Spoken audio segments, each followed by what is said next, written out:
Herkese merhaba, ben Zeynep. Hobisever YouTube kanalıma hoş geldiniz. Bugün sizlere yeni başlayanlar için kolay örgü modeli anlatımı yapacağım. Anlatımı yaptığım örgümde bebek örgü iplikleri kullanacağım. Dilerseniz bebek battaniyesi, çanta, hırka, yelek birçok alanda değerlendirebileceğiniz kolay bir model. Tığ numaram 3,5 mm. Şimdi kolay örgü modelimizin anlatımına başlayalım. Evet, bismillah diyelim ve zincir yapımıyla başlıyoruz. İpimizi kapattıktan sonra 3'ün katları olacak şekilde zincirlerimizi hazırlayalım.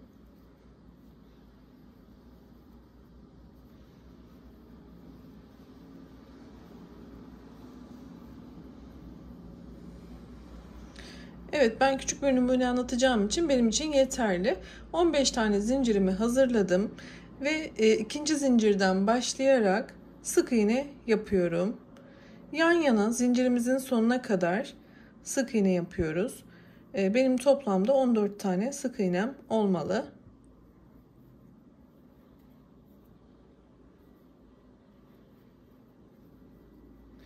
Evet, sona kadar devam edelim. Evet, zincirimin sonuna kadar devam ettim. 14 tane sık iğnemi yaptım. Şimdi bir üst sıraya çıkıyorum. Üst sıraya geçerken 3 tane zincir yapalım ve çevirelim. Üzerine bir kere doladım. Buradaki zincirimin dibinden saymayacağım arkadaşlar. Burayı bırakıyorum. Bakın şuradan 2 tane atlıyorum ve 3. Zincirime, sık iğneme ikili trabzan yapıyorum. Şöyle bakın. Şöyle görmeniz için tutacağım. Daha sonra bir zincir yapıyorum ve geriye dönük ikinci buradaki sık iğneme batacağım ve ikili trabzan yapacağım. Üzerine sardım. İpimi çıkartıyorum şu şekilde ve ikili trabzan yapıyorum. Üzerine aldım. Bu benim son batmış olduğum yuvaydı. 2 tane atlıyorum. Üçüncüsünün içerisine ikili trabzan yapıyorum. Bir zincir, üzerine bir kere sardım. Yine ikinciye ipimi uzatarak ikili trabzan yapıyorum.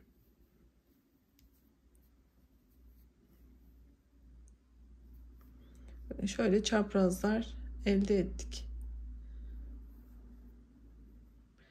Devam edelim. Yine bu benim son battığım yerde. Bakın 2 tane atlıyorum. İkili trabzan, bir zincir, ikili trabzan.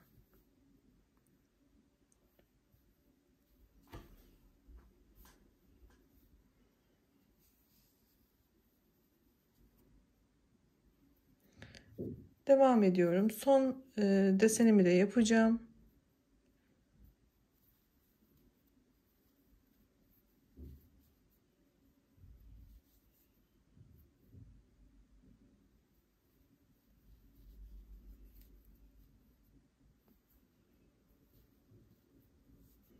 Ve sol köşeye geldim. Sol köşede ise son sık iğnemi de batarak ikili trabzan yapıyorum ve sıramı bitiriyorum. Desenimizi oluşturduk. Şimdi bir üst sıraya çıkıp sık iğne sıramızı yapacağız. Bir tane zincir yaptım ve çevirdim. Şimdi ilk boşluktan başlayarak yan yana 14 tane sık iğnemi yine yapıyorum. Bu benim birinci sık iğnem. Bu çapraz trabzanımın tepesine batıyorum. 2. Arada bir zincir boşluğum var. Boşluğun içerisine batıyorum. 3. Yine desenimin son trabzanına da batıyorum. 4. Şimdi diğer desene geçtim. Şu araya batmıyoruz.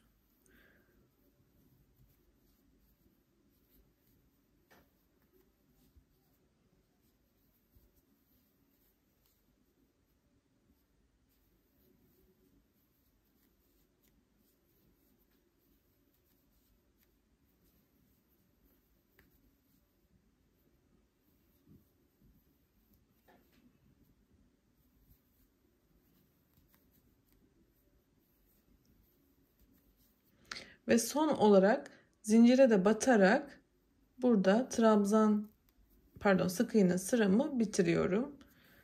Toplamda yine 14 ile başladığım için 14 tane sık iğne yapmış oldum. Şu aralara asla batmadım. Sadece bir zincir boşluklarına batarak devam ettim. Şimdi 1, 2, 3 tane zincir yapıyorum ve çeviriyorum.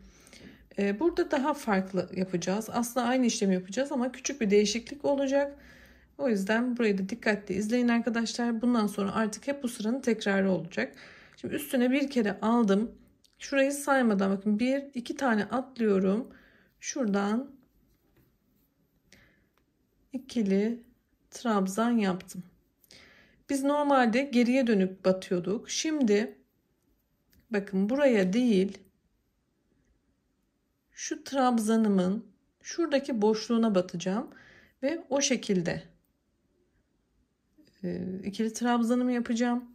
Şimdi bir tane trabzan yaptım, bir zincir üzerine aldım. Bakın geriye dönük. Bu alttan alıyorum ki trabzanım daha uzun ve daha güzel gözüksün. Yine ikili trabzan yaptım. Üzerine aldım. Şu benim desenimin bittiği nokta. Bakın şuradan 1, 2 tane atlıyorum. Üçüncüye ikili trabzan yapıyorum. Bir zincir ve alttaki desenin şu küçük boşluğuna uzatarak ikili trabzan yapıyorum.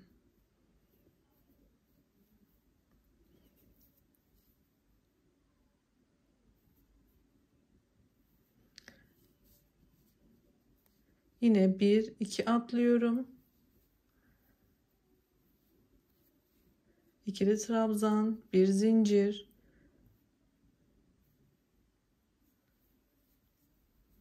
İkili trabzan. Bu şekilde sona kadar devam ediyoruz.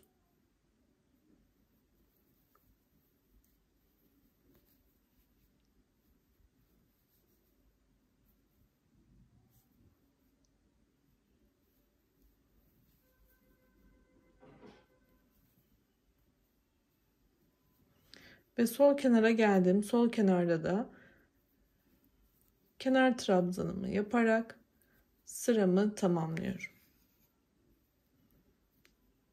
Artık desen kendini tekrar ediyor. Bu sırada ne yaptıysak aynısını sürekli yapıyor olacağız. Şimdi bir tane zincir yaptım ve çevirdim. Yine sık iğne sıramı başlatıyorum. 1, trabzanımın tepesine 2, boşluğa 3 ve diğer trabzanımın tepesine 4. Bu şekilde devam ediyorum.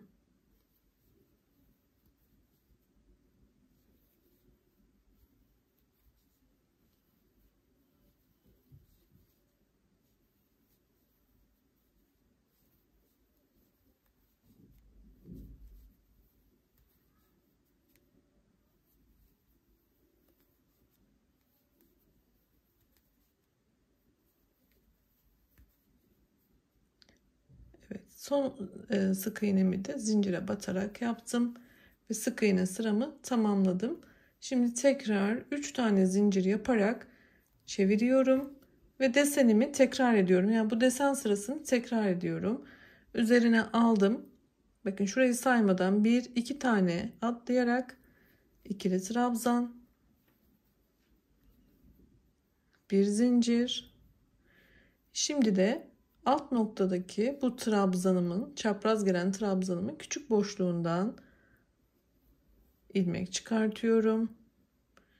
İkili trabzan yapıyorum. Üzerine aldım. Yeni desenime geçiyorum.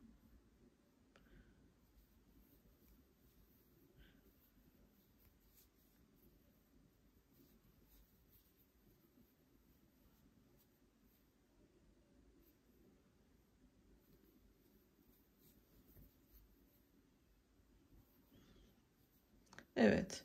Ve model artık kendini tekrar etmekte arkadaşlar. Bu şekilde devam ediyoruz. 2 tane atlayarak